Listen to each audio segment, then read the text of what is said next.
Hey, what's up everybody? Welcome to the channel. In today's video, I want to show you guys what I've done with the interior of my RC4WD Gelande II autobiography edition. The interior came as kind of a really shiny plastic, as I'll show you here. So as you guys can hopefully see, it's kind of shiny in there. It looks kind of really plasticky. Not really the finish we're looking for. Plus the gear sticks there. Wrong way around, really bugging me a little bit, but I'm going to hopefully paint this and do something about that. So this is how it started off as. Really shiny, very plasticky, and it doesn't look too appealing. So let's see what it looks like after we try and paint this. So as you can see, it looked really shiny and very plasticky, and although I didn't mind it too much, I thought I could do something to make it a little bit more realistic, so that's what I decided to do. I'm really excited because I wanted to show you, I think the outcome was pretty good. It was exactly what I was looking for. Now, I've been looking online, and most of the Defenders I've seen also in person in the UK come with this kind of like a grey coloured interior, but it's not all grey coloured. So from what I've seen from the pictures and in person, I can tell that the bottom part of the interiors are usually black, and a lot of the components in the top, including the seats, were grey. That's the versions I saw, and I wanted to replicate that in my little model here. But before I begin talking about the painting aspect of everything, I wanted to show you what I did with the rear. Now, the rear usually comes with, let me just show you here, this kind of flat base that goes just inside there, and some fold down rear seats. Well, I've uninstalled my rear seats and the flat portion of that because I actually quite like the flat bed inside, the one that comes underneath everything. And hopefully what you can see here is a very shiny black paint that they've used on the inside. Now, I didn't paint that and I wanted to leave it because it actually looked a bit like a truck bed coating. So I've left that as it is, and I'll probably be stuffing stuff in there just for fun, you know, camping gear and things like that. But coming back to the front of the model, you can see here in the interior that I've painted the bottom and most of the base part of the interior a very matte black color. Everything else has been painted in a matte grey colour. That includes the centre console there, front dash, both of the seats, and the little flap here that goes up the armrest stroke storage compartment there. I personally think it gives it a contrasting two-tone look and a little bit more OEM looking in comparison to the shiny plastic. Hopefully you can see that the steering wheel is a two-tone. Now, on the original steering wheel, I believe the outside of the steering wheel was a slightly dull grey colour and the inside was black, or the entire steering wheel, including the interior section, was a dull grey. I decided to make mine slightly two-tone this way, and all I did was mask off the parts of the steering wheel and paint the middle portion of the steering wheel the same as the seats and the dash. If you look very closely, you can see that I've done a little bit of extra work on the dashboard there. In standard form, this is just a sticker that goes on the top there, which I didn't like very much. I thought it would be fine, but once I installed it, it looked very stickery, just like the center dash there. The center console there, it's all just stickers. I can't really get it in focus, but you guys probably know what I mean. So what I did was I took the sticker off and then I drilled 3 holes here, which would let the dial show through. I then stuck the sticker on a clear piece of plastic and mounted it on the rear here. This is so later on when I install LEDs, it should light up just like this. That's the look I'm going for anyway.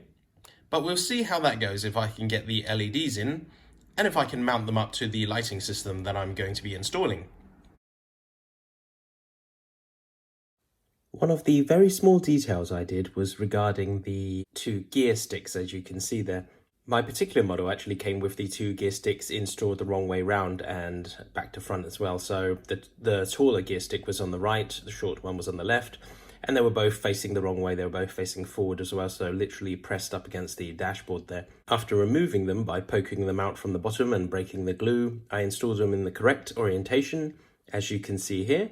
And one of the minor details were they had some very sharp pieces of plastic on top of the gear stick where the gear knob was, probably from where they broke it off the mold. So all I did was sand down the top just to give it that slightly rounded and flatter head on the top. And that's why the detail there looks slightly better, I would say. I don't have any pictures of what it looked like before, but it was a little bit sharp. So if you rubbed your hand against it, it would really, really gouge into your hand. But it's a lot better now, nice and smooth, as you can actually see. I also decided to make the internal cabin a little bit more cozy as well. If the camera would like to focus on the top there, you can see that there's actually some felt that's installed there. That's because the original plastic that came was a little bit scratched and shiny on the top. Now I had two choices for this. I could either spray the roof section of this, or I can install some felt foam in the top and make it slightly more matching to the dash a little bit. Also adds a tiny bit of coziness and, I don't know, maybe even a bit of sound deadening, but we'll see. To show you the contrast, here's a picture of what the roof looked like before. And now a picture of what it looks afterwards. I personally think it looks much better. And here is how it looks if you look from the inside. It kind of adds that coziness as well. And if you put your finger on the roof and poke it a little bit, it's actually quite soft, just like the interior of a real car. So that was some of the work I did on the interior so far. I really enjoyed sharing it with you. Hopefully you liked it too. I'm going to carry on working on this in any way that I can in order to make it look a little bit more realistic or more to my liking. One more thing that I would like to share what I did here was there was a massive gap here as the connecting point for the top part of the dash and the bottom part of the dash is just a screw here and a screw on the other side as well. Well, this part is molded so that there's a slight gap here. Well, actually there's quite a big gap, that which you can see, and I didn't want any light from other LEDs which I'll be installing later bleeding through here. So what I did was just I clamped them together and used a little bit of hot glue on the back there. Well, actually I'm lying there. I used a crap ton of hot glue on the back there. But it holds it together, and now there's no light bleeding through and no gap, even if you was to install an LED, which is going to be very important for me later. So that's it. I hope you enjoyed the video. Thank you very much for watching, and I'll see you in the next video, hopefully. Now the video is actually over, so you guys can go now, I suppose. I hope you enjoyed the video. But what I'm going to do is add into this video some of the building videos or some of the work I recorded it, so I'm just going to add that in now. Feel free to stay and watch. If not, I'll see you next time. Sorry about the bad lighting, but hopefully you can see this. So what I have done is I have drilled holes here, here and here for the gauges to sit in. What I'm going to do is, well, what I already have done is I've taken the sticker and I've just stuck it to this piece of flexible, it's like a crafting card, that's hard plastic thing that I bought from a craft shop, and I just stuck it on there, cut it roughly to size, and as you can see these holes are here, so when I mount this or stick this on the inside, the gauges will show through there, and because there's light coming through the rear because I'm going to install LEDs, the gauges should light up. And although I haven't installed LEDs yet, this is what it's going to look like with LEDs installed in the back. I'm just using a flashlight to give it that kind of effect, but this is what it'll look like. The gauges in there. I don't think I'll set it that bright. I think I'll have it nice and dim, kind of like that, just to show that the gauges do light up. So I've just turned the cabin upside down so you can see the roof there of what it looks like. It kind of looks like a horrible plastic. Now at the moment, this is what it looks like. So once everything's installed, I suppose once the vehicle is the right way up and you're playing with this, you're not really going to see this ever. But what I plan on installing is some interior lights. Hopefully this is.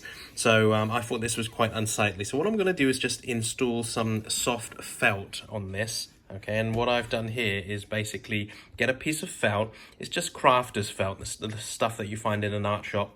It's quite thick, and I'm going to cut it to size and cut some cutouts here for the holes, for the screw holes, and just install it on there. Now the reverse or the rear view mirror was installed here. I tried removing that, but unfortunately it was glued in pretty bad, so it snapped. So what I'm going to do is file that off, cut a shape there to stick it back on for the felt for it to go through the felt. And this is what it looks like with the felt installed. Now these two holes still need to be cut out. I'm going to do that in a minute, but this adds a little bit of interior feel. What I like about this foam is it kind of matches the color I've chosen for the dash and the seats a little bit better. So instead of being a very rough and scratched reflective black plastic, it's going to have this for more of that comfort look into it. So I'm just going to cut out a shape here in a minute and reinstall the mirror. That's after filing off the point that's snapped.